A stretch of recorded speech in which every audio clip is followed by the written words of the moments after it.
কেমন দেখলেন ডাক্তারবাবু? আপনার বৌমার প্রেশারটা খুব লো, আরো বেশ কিছু জটিলতা আছে। আমার মনে হচ্ছে ওনার রাতে ঘুমটা ঠিক মতো হচ্ছে না। যাই হোক, আমি ওষুধ লিখে দিচ্ছি, ঠিক হয়ে যাবে। বলছিলাম কি যে সুস্থ ছিল বৌমা, হুট করে আর আমার মাথাটা ঘুরে গেল।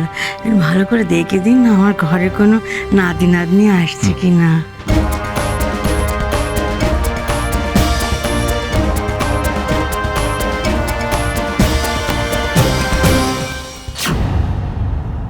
দূরে ঠেলে লাভ নেই দে বল, আমার কাজ হয়ে গেছে।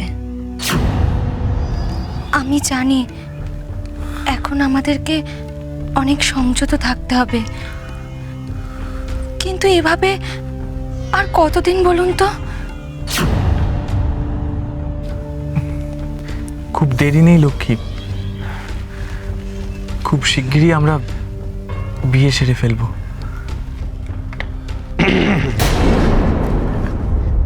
আসুন গুরুদেব,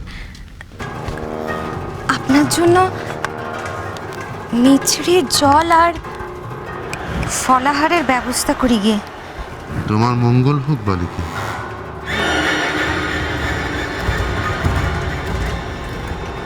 যদি সত্যি সেরকম কোনো ব্যাপার হতো তাহলে আমার বলতেও ভালো লাগতো, সেরকম কিছু নয়। কি মিসেস ঘোষ, এত চিন্তা কিসের? রাত্রে ঘুম হচ্ছে না কেন? রেস্ট নেওয়া কিন্তু প্রয়োজন, বিশ্রাম নিতে হবে, কেমন? হ্যাঁ রে নিশিত, তোর বিয়ে বাড়িতে এমন কি রাজকাজই পড়েছিল রাত জেগে থাকার মতো? এক রাত্রের মধ্যে বউকে অসুস্থ করে নিয়ে বাড়ি ফিরলি।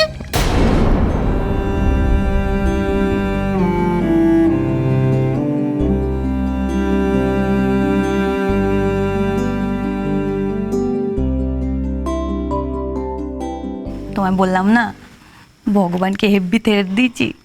দেখলে ভালো লোকেদের সাথে না সবসময় ভালোই হয়। আমাকে কেমন জিতিয়ে দিল দেখলে? কিছু করতো সারাক্ষণ বড় বৌদিকে হিংসে আমাকে জিতিয়ে দিল। খালি যে জিতে যে ট্রফিটা পেয়ে সেকে মানুষ করো তো আগে ভালো করে।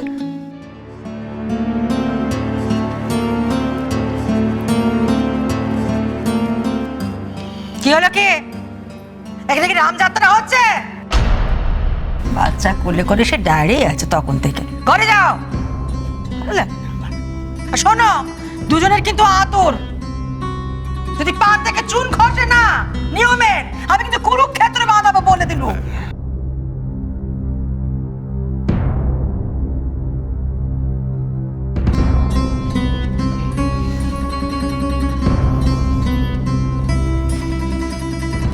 আচ্ছা বড় বৌমা, আমি তোমাদের কাউকে কখনো কাজের জন্য কোনো চাপ দিয়েছি? বুকে হাত দিয়ে বলো দেখি, আমি তোমাদের তেমন ধারা সাউরি? মা এমন কথা কেন বলছেন? বাড়ির লোকের কাছে আমার শুনতে হয় যে বাড়ির বউ হার মাস কালি করে খাটছে, রাত জেগে থাকছে। তো এগুলো না পেছনে রাখবো না অবস্থা। শোনো, এখন থেকে রোজ রাত্রিরে না 1 গ্লাস করে দুধ খাবে তুমি। তাল গাছের মতো ঢিঙ্গি লম্বা হয়েছে, আর শরীরের ভেতরে এখন উড়ুঝুড়ু করে রেখে দিয়েছে। এটা এবার সেরে ফেলো নাকি? সে তো সারতেই হবে গুরুদেব, কিন্তু আমি ভাবছিলাম যে কালকে রাত্রেবেলা ডায়নাকে যে অবস্থায় দেখেছি তাতে এতক্ষণে তো ডায়নার বাচ্চা হয়ে গেছে। ডায়নার বাচ্চা? ওটা তো তোমারও বাচ্চা দেবল। আগেই বলেছিলাম, কাজ ফেলে রাখলে কাজের পরিমাণ বেড়ে যায়। আগে ছিল ডায়না, আর এখন এসে জুটেছে ওই বাচ্চা। সব কটাকে একসাথে সাফ করব, না হলে কিন্তু তোমারই বিপদ। বিপদ তো এখন আর আমার একার নয়, বিপদ তো তোমারও গুরু। কি কপাল আমাদের, আমাদের বাড়িতেই তুমি গোফটা ফেলে এলে। গুরু, ওই গোফটা যদি বড় বৌদির হাতে পড়ে যায় তাহলে তো আর কোনো কথাই থাকবে না। তুমি তো ফাঁসবেই, তার সাথে সাথে আমিও। আহ দেবল, তোমাকে তো আগেই বলেছি, কাঁটা কটা সেটা বড় কথা নয়, সরানোটাই আসল। দরকার পড়লে উষসীকেও একসাথে সরাতে হবে। কিন্তু গুরু, মুখে বলা যতটা সোজা করাটা কঠিন, তাই তো? তা সেটা সহজ না করে নিজের জীবনটাকে মিছিমিছি এত জটিলতার মধ্যে ঠেলে দিচ্ছ কেন? হ্যাঁ, মানে আবার মানে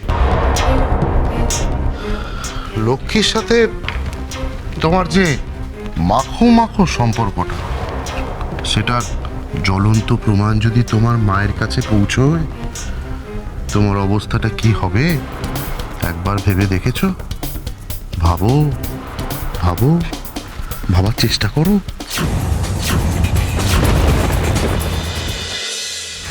না গুরু, না, এরকম ভাবে বলো না, তাহলে তো আমাকে মরতেই হবে। গুরু, আমার কিন্তু ভয় করছে, গুরু, আমার খুব ভয় করছে।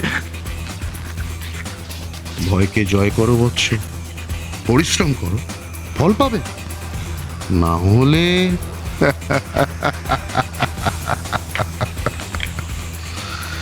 যেভাবে হোক উষসীকে আমার চাই,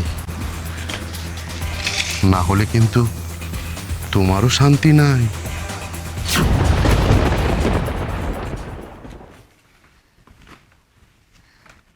কি তুমি এখনো উপরে যাওনি? যাও, গিয়ে রেস্ট নাও, অনেক ধকল গেছে শরীরের উপর দিয়ে।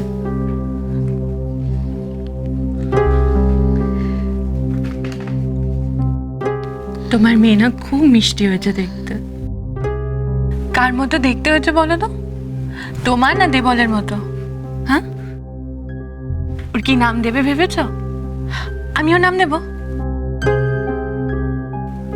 তাই না? কি হলো?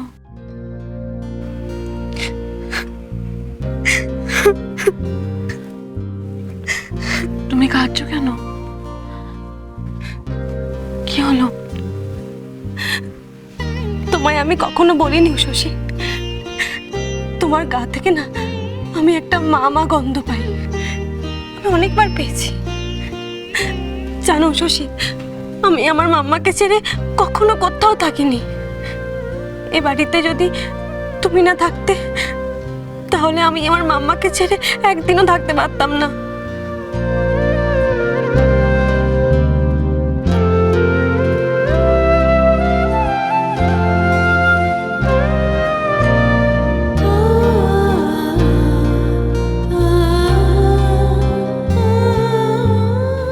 তোমার কষ্ট হলে আমি সহ্য করতে পারি না।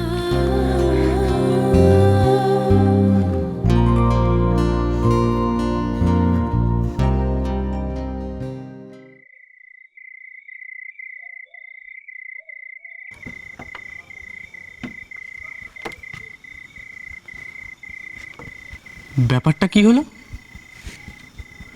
বাড়ির সদর দরজায় আজকে তালা পড়েনি কেন? কোনো গোলমাল হলো নাকি?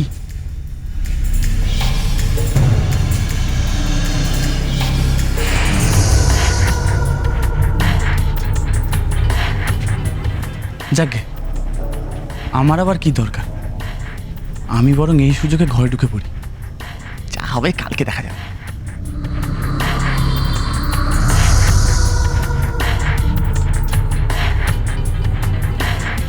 দাঁড়া,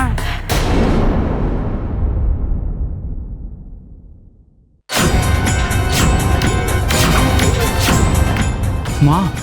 হ্যাঁ রে, তোর মা, যার গাছ ছুঁতে ভালো হাত পিতিকে করে গেছলি। তোর মুকুসুকু মাকে বুঝিয়ে যাবে না কি এমন পাপ কাজি করলে বাড়ির ছেলেকে চোরের মতো পা টিপে টিপে বাড়ি ঢুকে আসতে হয়।